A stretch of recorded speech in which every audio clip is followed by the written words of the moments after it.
मोदी जी के राज में paper leak हुआ, मोदी जी के राज में मंदिर लीक हुआ, मोदी जी के राज में सड़क लीक हुआ, मोदी जी के राज में एयरपोर्ट लीक हुआ, मोदी जी के राज में हाईवे ब्रिज लीक हुआ।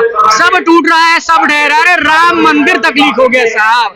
जब राम मंदिर में भ्रष्टाचार हो गया कथित राम राज्य में, तो आप कौन से मोदी जी की बात सुनने का काम करें? अखिलेश यादव जी की पूर्ण बहुमत की सरकार उत्तर प्रदेश में 27 में बनने जा रही है और अभी उपचुनाव में जो 10 सीटों पर चुनाव होगा 10 में से 9 सीटें अखिलेश यादव जी जीतने जा रहे हैं। समाजवादी पार्टी 9 की 9 विधानसभा उपचुनाव सीटें 10 बता रहे हैं आप, तमाम सीटें जीतनी जा रही है और भाजपा को भी पता है। समाजवादी पार्टी जो 10 विधानसभा की सीटें 10 की 10 सीटों पे जीत दर्ज करने जा रही है। नीतीश कुमार के अंदर कुवत नहीं है। कुवत होता तो कम से कम स्पीकर लेके आते, कुवत होता तो कम से कम रेलवे मंत्री लेके आते। बिहार के लिए देखते हैं क्या करते हैं ये। फिलहाल तो जब से भारतीय जनता पार्टी और नीतीश कुमार की सरकार बनी है तब से बिहार में पुल ढहने की भरमार लगी है। 12-12 पुल गिर जा रहे हैं 10-10 दिन में। तो सबको पता है बिहार के लोगों की नीतीश कुमार और भारतीय जनता पार्टी का कौन सा विकास होगा। नमस्कार, आदाब। अभी हम दिल्ली के जंतर मंतर पे हैं जहां पर इंडिया गठबंधन के छात्र संगठन के द्वारा एक बड़ा प्रदर्शन किया जा रहा है, जो लगातार नीट एग्जाम को लेकर सवाल उठाया जा रहा है और नीट एग्जाम को रद्द करवाने के लिए यहाँ पर देखेंगे तमाम संगठन के लोग पहुंचे हैं। कांग्रेस, समाजवादी पार्टी, एनएसवाई, तमाम जो इंडिया गठबंधन के छात्र होंगे यहाँ पर जंतर मंतर पहुंचे हैं। उसी क्रम में गाजियाबाद के जिला अध्यक्ष, समाजवादी पार्टी के छात्र जिला अध्यक्ष अंशु ठाकुर जी हैं, उनके तमाम लोग हैं। तमाम लोगों से हम बातचीत करेंगे। सर, आज जंतर मंतर पहुंचे हैं, क्या पहुंचे, क्या मुद्दा है? देखिए, हमारी मांग यही है कि सरकार ने जिस तरीके से नीट के एग्जाम में धांधली करने का काम किया है, जिस तरीके से पेपर लीक करवाने का काम किया है, तो इस एग्जाम को दोबारा कराया जाए। लीक करवाने के लिए मैं इसलिए कह रहा हूं क्योंकि कोई पहला पेपर लीक नहीं हुआ भारतीय जनता पार्टी की सरकार में। 10 साल की सरकार में लगभग 70 से ज्यादा पेपर लीक हो चुके हैं भारतीय जनता पार्टी की सरकार। तो जो लीक व्यवस्था है ये सरकार का रोजगार बन चुका है। सरकार के लोग इसमें मिले हुए हैं क्योंकि उन्हें आर्थिक मदद मिल रही है। जी, लेकिन मंत्री जो है धर्मेंद्र प्रधान जी, वो कह रहे हैं कि किसी तरह की धांधली नहीं हुई है, बल्कि विपक्ष के लोग बहला फुसला रहे हैं छात्रों को और उनके परिवार के लोगों को। लेकिन नैतिकता के आधार पर धर्मेंद्र प्रधान को इस्तीफा दे देना चाहिए। जिस तरीके से युवाओं का भविष्य के साथ खिलवाड़ हुआ है, अगर आप देखें तो इस पेपर में चोरी करने वाला पकड़ा गया, चोरी करवाने वाला पकड़ा गया। आप गोदी मीडिया के माध्यम से देखने का काम करेंगे, लेकिन दुर्भाग्य है कि गोदी मीडिया इस मंच पे दिख नहीं रही, कवर करने का काम नहीं कर रही, करवाने का काम। सबको पता है कि 35-35, 40-40 लाख में पर्चे बिके हैं। एग्जाम से पहले रात बच्चों का पेपर चला गया और पेपर लीक होने का काम। देश के लोगों को पता है, युवाओं को पता है कि पेपर लीक हुआ है, लेकिन मोदी जी और मोदी जी के कार्यकाल को नहीं पता कि पेपर लीक हुआ। लेकिन सरकार तो कह रही भ्रष्टाचार मुक्त हमने देश बना दिया, तो भ्रष्टाचार होने का कोई सवाल ही नहीं है। देखिए, भ्रष्टाचार युक्त सरकार है ये। सिर्फ अगर लीक की बात करते हैं, सिर्फ पेपर लीक नहीं होता मोदी जी के राज में। मोदी जी के राज में पेपर लीक हुआ, मोदी जी के राज में मंदिर लीक हुआ, मोदी जी के राज में सड़क लीक हुआ, मोदी जी के राज में एयरपोर्ट लीक हुआ, मोदी जी के राज में हाईवे ब्रिज लीक हुआ। सब टूट रहा है, सब ढह रहा है। राम मंदिर तक लीक हो गया साहब। जब राम मंदिर में भ्रष्टाचार हो गया कथित राम राज्य में, तो आप कौन से मोदी जी की बात सुनने का काम करें? उनकी बातों पे देश का बड़ा बच्चा, किसी भी धर्म, किसी भी विचार के लोगों को भरोसा नहीं रहा। उनके जबान की कोई वैल्यू नहीं रही। समझ रहे हैं?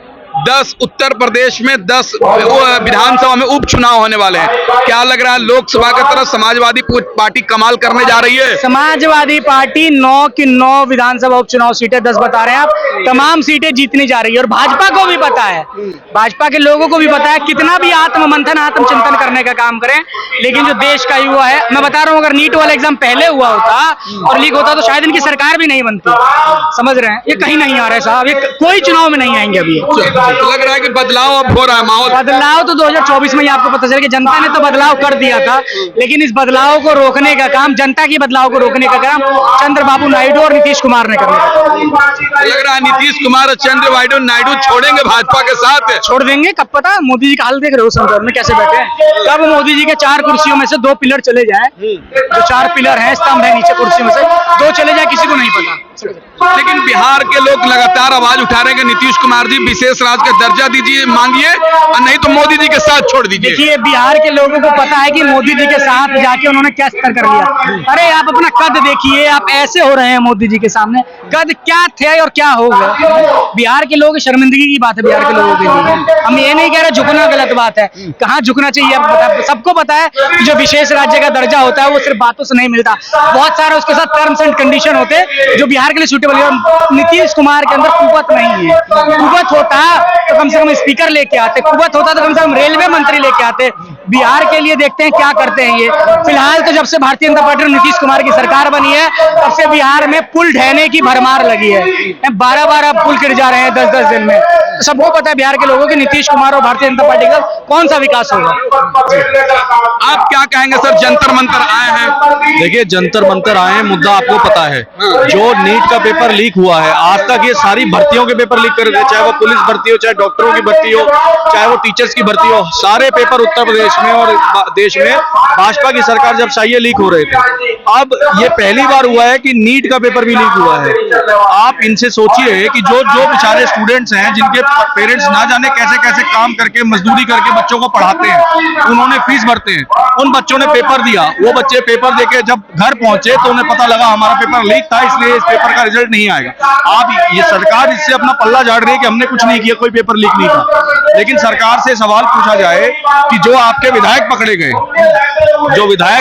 यूपी में, जो भाजपा सरकार के साथ जो गठबंधन में पार्टी है उसके विधायक हैं, और उन्होंने ये कबूल किया कि ये सब मैंने करवाया और ये मेरे के इशारे पे हुआ, और आज तक जितने पेपर उसकी जिम्मेदारी उन्होंने ली। जब वो उसकी जिम्मेदारी ले रहे हैं, बावजूद उसके मोदी जी या भाजपा के जो प्रदेश, हमारे देश में जो ये एजुकेशन मिनिस्टर है धर्मेंद्र प्रधान जी, ये जिम्मेदारी क्यों नहीं ले रहे? ये अपनी जिम्मेदारियों से क्यों पीछे भागते हैं? ठीक है, आप समाजवादी पार्टी के बैनर लगाए हैं, समाजवादी पार्टी के नेता लग रहे हैं। जिस तरीके से उत्तर प्रदेश में लोकसभा चुनाव में समाजवादी पार्टी की बढ़त मिली है, क्या आने वाले विधानसभा चुनाव में अखिलेश यादव योगी जी को हटा पाएंगे मुख्यमंत्री पोस्ट से, खुद मुख्यमंत्री बन पाएंगे? देखिए, मैं समाजवादी पार्टी में राष्ट्रीय सचिव हूँ छात्र सभा में, और समाजवादी पार्टी ने तो योगी जी को हटा दिया था 22 में ही। 2022 के विधानसभा चुनाव में समाजवादी पार्टी चुनाव जीती थी, लेकिन ये छल कपट और अपने प्रशासन के दम पर ये सरकार बना पाए। हमारे 100 से ज्यादा ऐसे विधायक हैं जिनको हमारे विधायकों को 100 वोटों से लेकर और 1000 वोटों के मार्जिन से हराया गया। और माननीय अखिलेश यादव जी ने बार बार लोगों को बोला कि हमने कोई बहुत बड़े मार्जिन से हमारी सरकार नहीं हारी। बीजेपी को 2022 के चुनाव में जो है 3.3 लाख वोट मिले, और समाजवादी पार्टी को 3.5 करोड़ वोट मिले। 3.5 लाख वोटों से समाजवादी पार्टी की सरकार नहीं आ पाई थी केवल। और जो अभी ये जो हुआ है 24 में, जो रिजल्ट सबके सामने आया है, हमारे 37 सांसद आए हैं, 37 नहीं, हमारे कम से कम 52 सांसद आ रहे थे यूपी में, सिर्फ समाजवादी पार्टी का अकेले। उसमें भी प्रशासन ने जहां जहां पे मार्जिन कम था वहां पे अपनी चलाई है, क्योंकि बीजेपी वहां पे अपना पूरा प्रेशर उन प्रशासन अधिकारियों पे दबा रही थी। और अगर ऐसा नहीं था तो जहां जहां आप मेरी बात अगर झूठ लगे तो आप लिस्ट चेक कीजिएगा, जहां जहां समाजवादी पार्टी का सांसद जीता है वहां के डीएम और कप्तानों को तत्काल प्रभाव से वहां से हटाया गया। अगर वहां पे मतलब सब कुछ वो अधिकारी न्यूट्रल थे, उन्होंने जनता के फैसले का सम्मान रखा, तो क्या भाजपा उनके साथ ये करेगी? तो लग रहा है कि इस बार अखिलेश यादव जी उत्तर प्रदेश के 2027 में मुख्यमंत्री बनेंगे।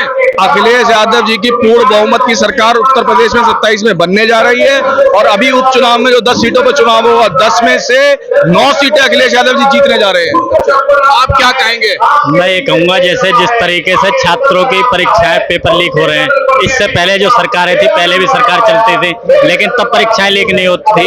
ये लीक सरकार है, और लीक सरकार में ही पेपर हर बार लीक हो रहे हैं। इससे पहले जो शिक्षा मंत्री थे तब पेपर इतने लीक क्यों नहीं हो रहे थे?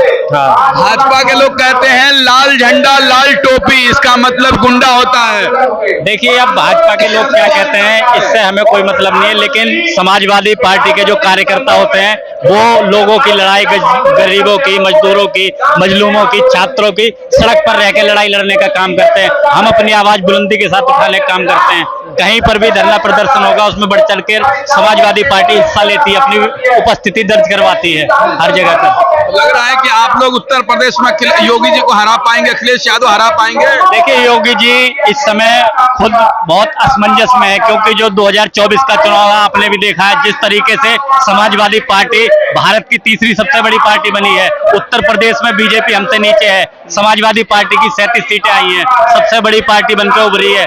ये योगी जी को भी पता है 2022 में ये किस तरीके से शासन प्रशासन के दम पे चुनाव जीते थे। इस बार इनका ये प्रशासन काम नहीं कर पाएगा। 27 में अखिलेश यादव जी की सरकार बनेगी और पूर्ण बहुमत की सरकार आएगी, समाजवादी सरकार।